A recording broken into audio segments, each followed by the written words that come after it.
Hello and welcome back to the channel. Today I just want to make a quick straight to the point video where I want to talk about my capture setup. As a YouTuber who wants to showcase a lot of older computers and hardware, it is very important to have a decent direct capture setup. And while my setup is not necessarily the best, for me it is the best.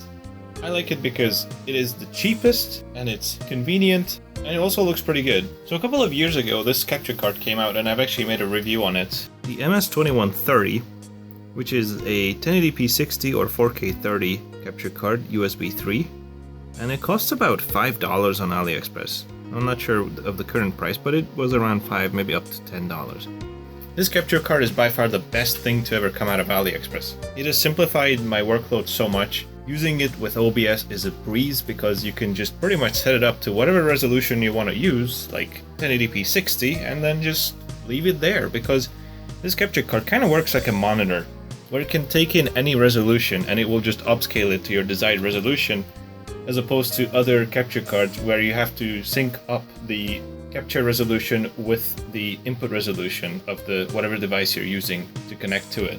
This one just does it automatically, so you can just forget about the resolution settings completely. Not only can you set it up to 1080p 60, it will also support 1600 by 1200 at 60 FPS YUY2. And that's amazing, so you can even capture at that resolution when you're recording off an older computer. But how exactly do I hook this up? Because there's only an HDMI port on it and not much else. This is about all the stuff I need for this. Originally I was going to use a whole ass retro computer to showcase, but I feel like that'll be very difficult to fit into frame. So we're just going to use this handy little NVIDIA GeForce FX 5500, which is brand new by the way. And that's how I'm going to showcase the setup. So let's just assume this is our retro video card, and it will have a DVI output. If you're lucky, it has a DVI output. It's going to look great, and it's going to be a lot less of a headache to hook up. Although ATI cards do have better DVI scaling, NVIDIA still looks good, although a little bit softer. So what I like to do is I hook up a DVI to HDMI adapter to our card here. Then I run an HDMI cable from the card up to this HDMI splitter box here. So this goes into the input. Like that. So this is a 1 input and 2 output HDMI splitter. So all I need to do is hook up another HDMI cable into this,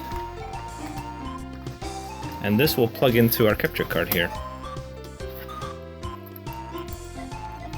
Then we can just proceed to hook this up to our computer, and voila, we have captured our retro PC. Set the resolution to 1080p 60 or maybe 1600 by 1200.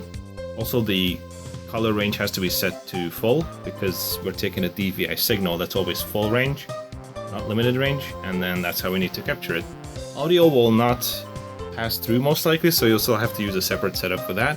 I just use simply a 3.5mm jack cable running into the line input on the sound card of my capture setup. Then you can just hook up a HDMI to DVI cable to hook up to your DVI monitor, or just a straight HDMI to HDMI cable to hook up to an HDMI monitor. What I like to do is I have a lot of VGA monitors, so I just hook up a inexpensive HDMI to VGA adapter and then hook up a VGA cable going to my monitor. So this way I get the same picture on my monitor as I do on the capture. While you can try using both outputs on a video card, like if you have dual DVI, but I feel like that introduces a lot of problems, so I tend to not use that. And with the setup, you're all set. This is gonna be able to scale anywhere from low DOS resolutions like 320 by 200 up to 1080p, maybe even beyond that. So you're gonna be able to capture basically any resolution with this setup. And while it's all great, but let's say you don't have a DVI connector, what are you gonna do then? Now, it's a bit more complicated. You can technically, and I have done this before, use one of these inexpensive VGA to HDMI adapters, and you can just hook it up to your video card, then hook up the HDMI cable to that. And this works for the most part, however it's not perfect. While it works perfectly with the DVI because it's an all-digital signal, it's not going to be perfect with VGA because it's an analog RGB signal. So what's going to happen is that in certain resolutions you're going to have some misbehaving. Particularly, I remember in 320x200, so if you're trying to capture DOS games, this might be a bit of a problem, like the image might not be perfectly centered with this setup. Simply, this is not designed to handle analog signals, so there's no way to center the image within this capture card, obviously, and this is just simply an analog to digital converter. So for that instance, you will need some kind of VGA scaler setup. You can use, for instance, a GBSC or an OSSC or some other Chinese product, and it will have a decent output. However, that is sort of out of the scope of this video, and I tend to not really use that setup all that much. So, like I said, it won't look perfect with VGA, but it's still gonna look, you know, fairly decent. You're gonna be able to see something for sure. If you just wanna capture Windows games, so anywhere from 640x480 and up, it's gonna look perfectly fine. It really is only for low resolutions like the BIOS and DOS is where it's gonna run into problems. But like I said, the setup is not perfect. However, it works great for me. Now I could just simply switch over to some sample gameplay footage or something like that, some kind of capture from old computers. But that's the thing, I've already done this many times on my channel. I've been using this setup actively to capture old computers. So instead what I'm going to do is I'm going to link some of my videos if you want to check them out, and you can see this setup in action. One will be just directly this exact setup where I convert VGA to HDMI in my 1997 gaming PC video, where I've captured the ATI Rage Pro Turbo AGP card, which only had a VGA output.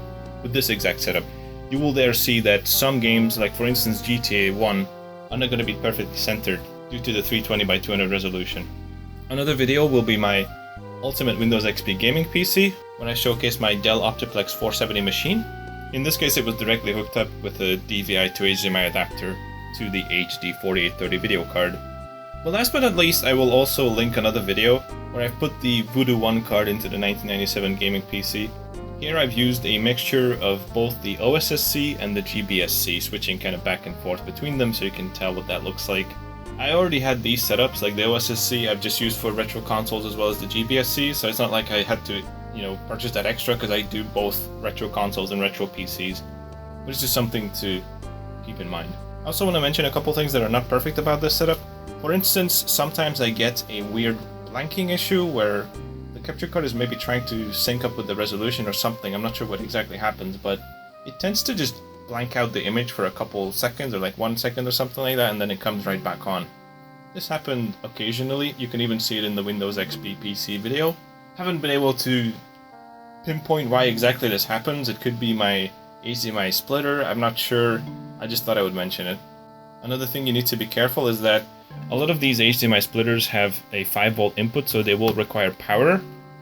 Now the problem with that is that this power, if the system is not being used, it's turned off, then sometimes this 5V power likes to just crawl back into the computer through the video cable and can cause some weird side effects, like the power LED will be on even though the computer is off, or sometimes even the fans will be spinning. So it's a bit weird, not necessarily healthy, I suppose, but I have not had any issues with it so far. Hasn't caused any hardware failures, and I've been using this setup for years. So I think it's kind of more like just like a weird thing as opposed to a dangerous thing, but I thought I would let you know. Anyways, I hope you enjoyed this video, I hope you found it useful and informative, and I'll catch you in the next one.